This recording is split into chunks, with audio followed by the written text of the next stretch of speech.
താമസിക്കണ ഞാറുകുളം ഉദരക്കട്ടല.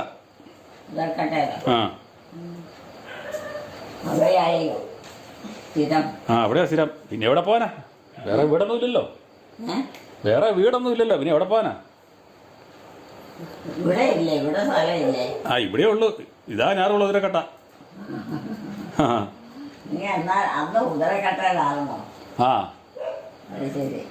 ഉദരക്കട്ടലാ ഉണ്ടായത്. ആ ഉദരക്കട്ട ഒരു എലിക്കുട്ടി ഉണ്ട്, അറിയാവോ? കുതിരക്കട്ടയിലെ ഒരു എലിക്കുട്ടി ഉണ്ട്, അറിയാവോ? കുതിരക്കട്ടയിലെ ഒരു എലിക്കുട്ടി ഉണ്ട്, എലിക്കുട്ടി, അറിയാവോ? ആ എലിക്കുട്ടി ഉണ്ടെന്ന്. എലിക്കുട്ടി ഞാനൊക്കെ അന്ന് ഉണ്ടായില്ലായിരുന്നല്ലോ. എലിക്കുട്ടി ഉണ്ടായിട്ടില്ലേ? ഇതുള്ളപ്പോ എലിക്കുട്ടി ഇല്ലേ? ഇല്ല ഇല്ല. അത് ശരി. അത് കൊള്ളാലോ. അപ്പൊ ഇത് ആരുടെ പോലായിരിക്കും? അവനവിടെ വലിയ കാരണന്മാരവിടെ ഇല്ല.